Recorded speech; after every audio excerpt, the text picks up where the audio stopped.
footage appeared on Chinese state television on December 19, 2025, and it should have triggered emergency meetings in every Western capital.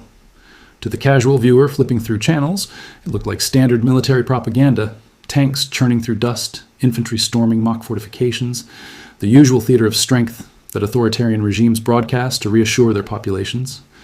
But military analysts who watched the broadcast from the Chuching training base in Henan province understood immediately that they were witnessing something unprecedented. This was not a drill for Taiwan. This was not preparation for the South China Sea.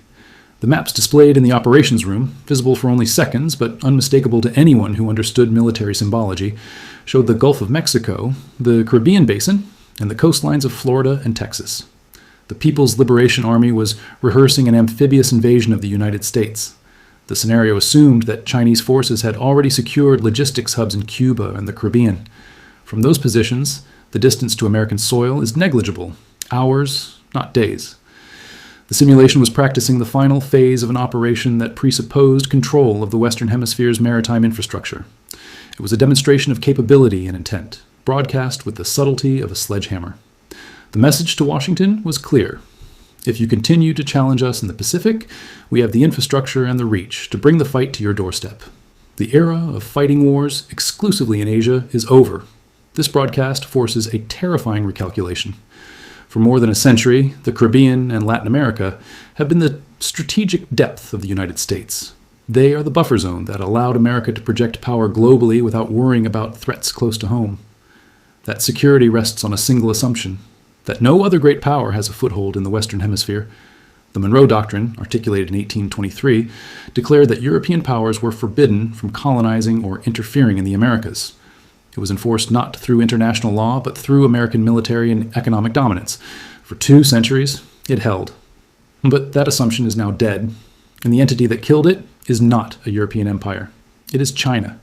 And they did it not with aircraft carriers or military bases, at least not initially. They did it with ports, loans, and trade deals.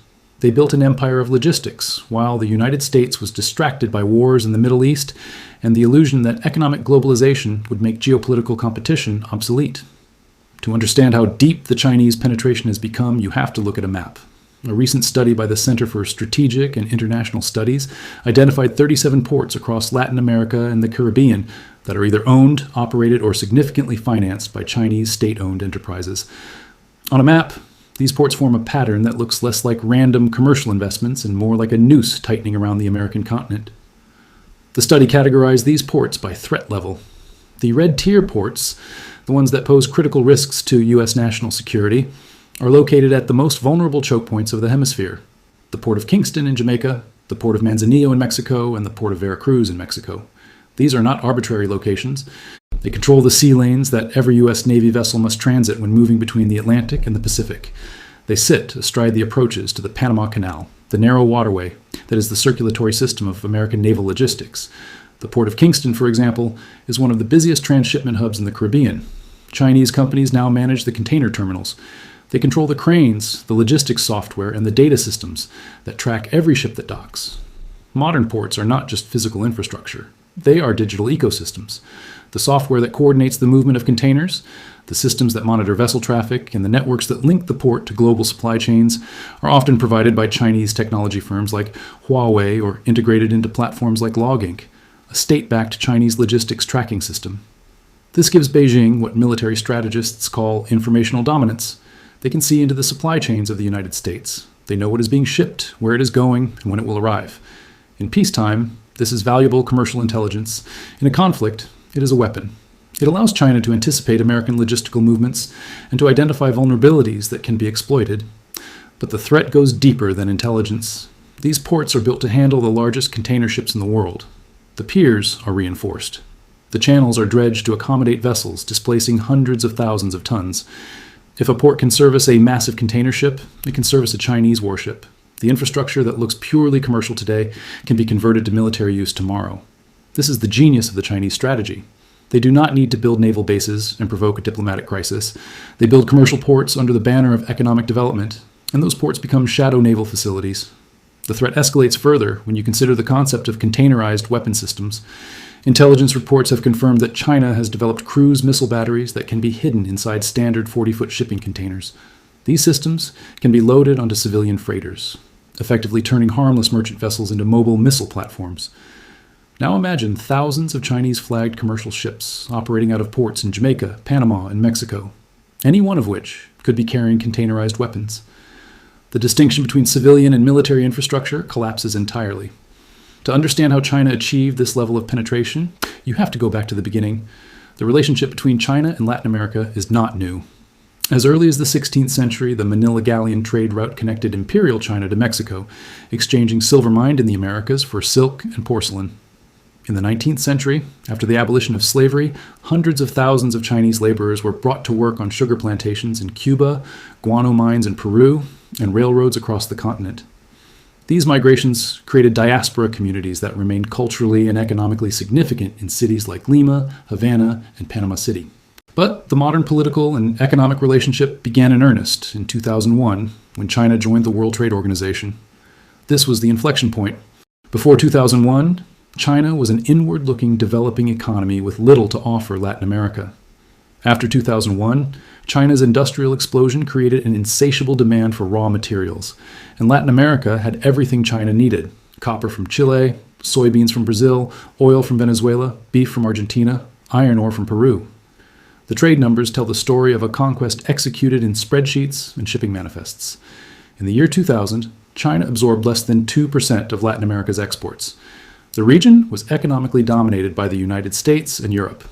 But by 2010, China had become the largest trading partner for South America, surpassing the United States. The growth rate has been staggering. Trade between China and Latin America grew at an average annual rate of over 30% for 2 decades. In 2024, the total trade volume reached $518 billion. Projections suggest it will exceed $700 billion by 2035. This is not just trade. This is dependency. Take Chile as an example. In 2023, Chile exported $38 billion worth of goods to China, representing nearly 40% of all Chilean exports. The overwhelming majority of that is copper, the red metal that is essential for electronics, construction, and green energy infrastructure. If China decided tomorrow to stop buying Chilean copper, the Chilean economy would collapse. This economic leverage translates directly into political compliance. When Beijing makes a request, Santiago listens. The same pattern repeats across the continent. Brazil exports soybeans and beef. Peru exports copper and fish meal. Argentina exports agricultural products. In each case, China is the primary buyer, and the relationship is structured to maximize Chinese advantage. Chinese state-owned companies do not just buy the raw materials.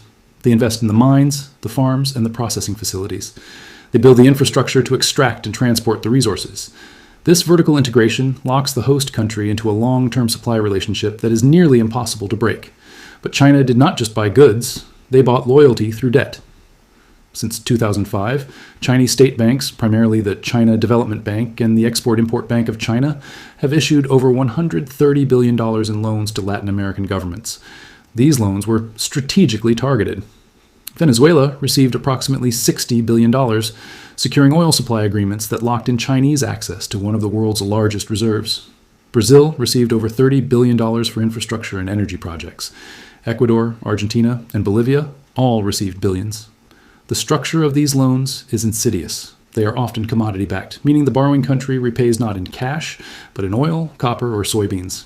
This creates a closed loop. China lends the money. The money is spent hiring Chinese construction firms, which employ Chinese workers and use Chinese materials.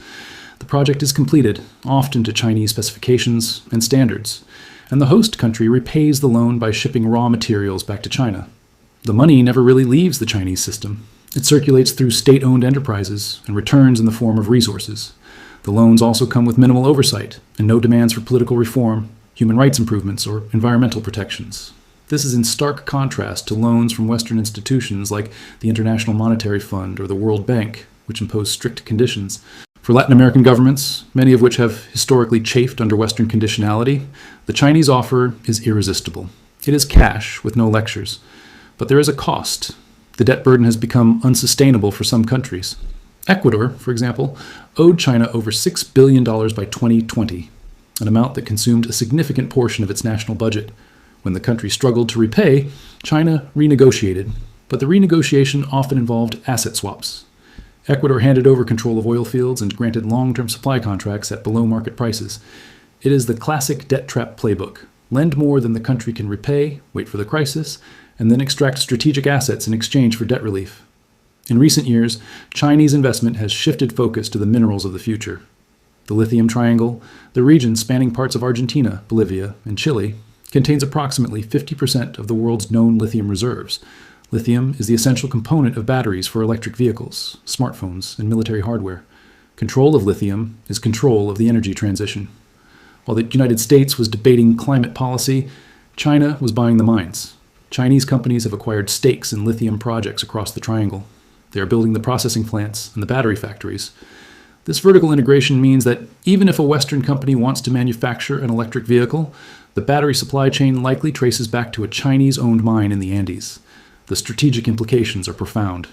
In any future conflict, the United States would be dependent on Chinese supply chains for the technology that powers its military and its economy. This economic dominance has allowed China to achieve one of its core geopolitical goals, the isolation of Taiwan. For Beijing, the One China policy is non-negotiable. They refuse diplomatic relations with any nation that recognizes Taiwan. Latin America and the Caribbean were historically the last strongholds of Taiwanese support. But Chinese checkbook diplomacy has systematically dismantled that support. In 2023, Honduras severed ties with Taiwan and established relations with Beijing, lured by promises of infrastructure investment. Nicaragua did the same in 2021. El Salvador switched in 2018. The Central American Parliament, a regional legislative body, recently voted to expel Taiwan and recognize the People's Republic of China. This is not just symbolic. It removes Taiwan's international legitimacy and demonstrates to the world that even long-standing American allies can be bought if the price is right. Perhaps the most alarming frontier of Chinese expansion in Latin America is space. China has built a series of space tracking and satellite communication stations across South America. The most prominent is the Neuquén Deep Space Station in Argentina, operated by the Chinese military. The facility features a massive antenna capable of tracking spacecraft in deep space. The agreement with the Argentine government effectively cedes sovereignty over the station's territory to China for 50 years.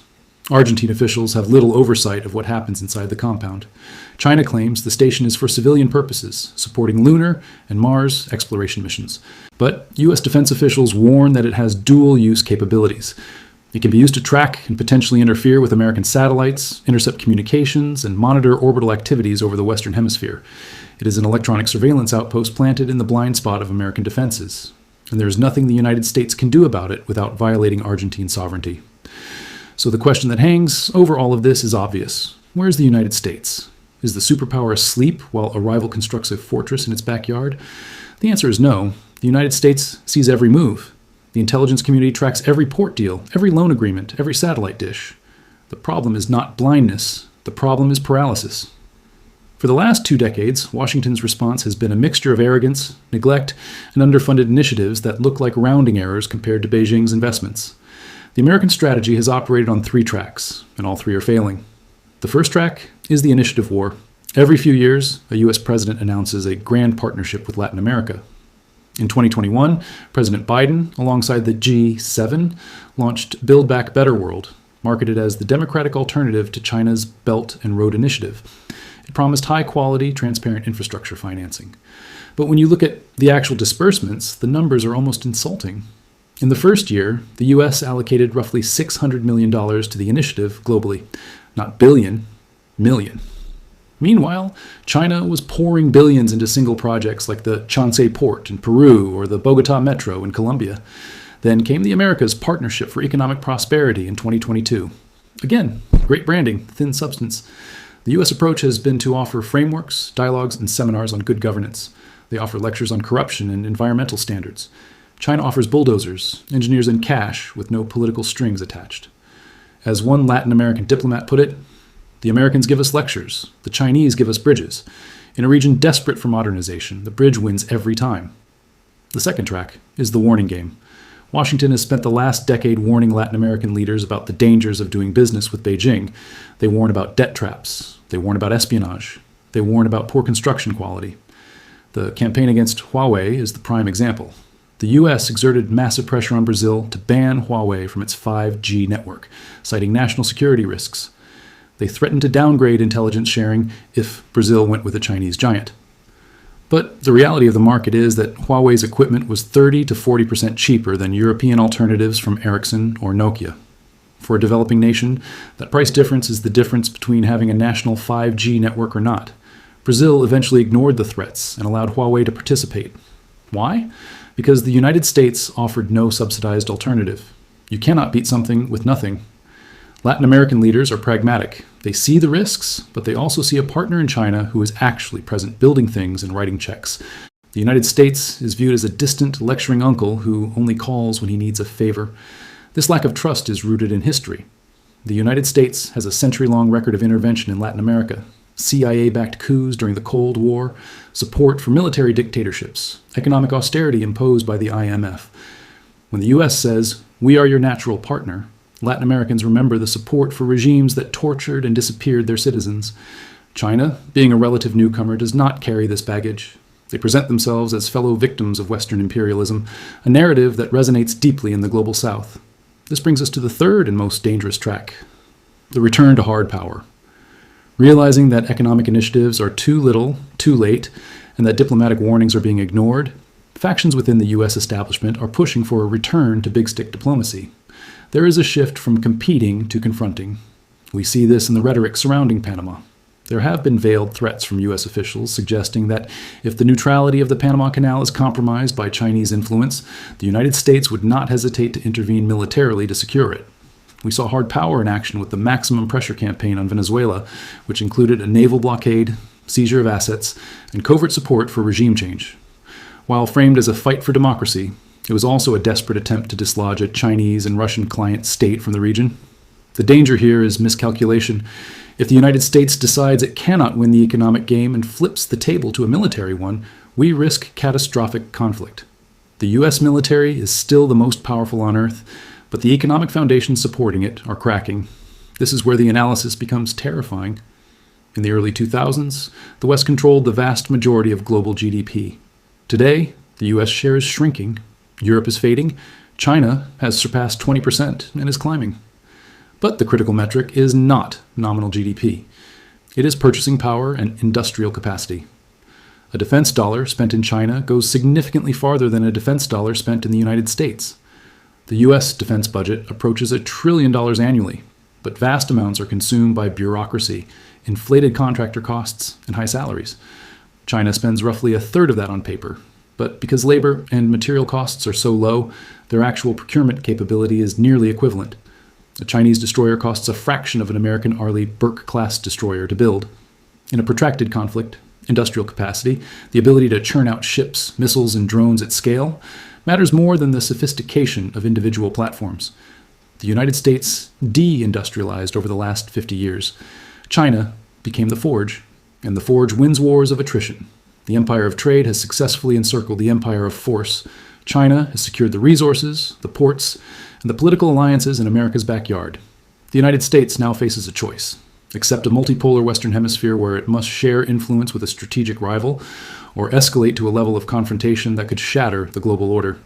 This is not a distant future scenario. It is happening now. The lithium in your phone battery, the soybeans in your food, and the rare earths in your car are all flowing through supply chains that are increasingly controlled by Beijing. The war games in Chucheng were not fantasy. They were a rehearsal. And the stage is set in the Caribbean, in the ports of Latin America, and in the debt ledgers of governments that have chosen the partner who showed up with cash instead of lectures. Empires do not usually collapse because they are invaded. They collapse because they become too expensive to maintain and too slow to adapt. The United States is betting on military supremacy to hold the line. China is betting on trade, infrastructure, and time. History suggests that time is the better bet. Subscribe now and stay ahead. When history is written, you'll be one of the few who saw it coming. If you think there's something we missed or a topic you want us to cover, let's discuss it in the comments.